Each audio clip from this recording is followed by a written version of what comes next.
In base alla nostra esperienza terapeutica possiamo affermare che la maggior parte dei pazienti che soffrono di DOC hanno sofferto una situazione traumatica episodica o continuativa nel tempo, in qualche momento della loro infanzia o adolescenza.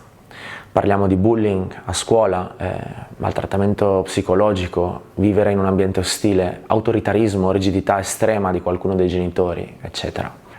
Ma talvolta ci troviamo davanti a persone alle quali non è successo nulla di ciò che potremmo definire traumatico, ma bensì sono semplicemente cresciute in un ambiente di iperprotezione nel quale gli è stata inoculata, trasmessa la colpa o la paura di vivere.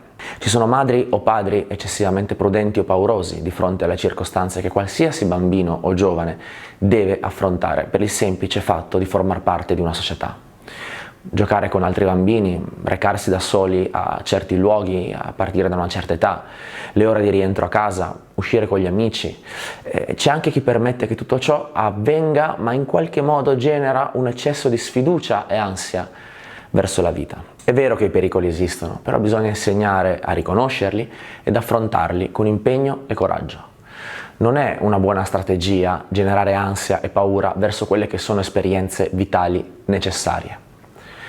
A tutto ciò si aggiunge in alcune occasioni un eccesso di pressione comportamentale, ovvero si insegna ai figli a convertirsi in conformisti, in gregari che seguono il gregge, invece di aiutarli a farsi forti, indipendenti, determinati e ovviamente solidali verso coloro che ne hanno bisogno. Il punto è che è fin troppo facile che le persone più geneticamente predisposte ad essere vulnerabili all'ansia vengano addomesticate con un circolo infinito di obblighi morali, manipolando tali obblighi affinché ci si senta colpevoli per non volerli rispettare. Questo è il caso, per esempio, delle famiglie endogamiche, nelle quali tutto finisce all'interno della famiglia. Famiglie piene di convenzioni, di sottile autoritarismo, di eventi familiari interminabili, di relazioni strettissime ed asfissianti con altri membri della famiglia.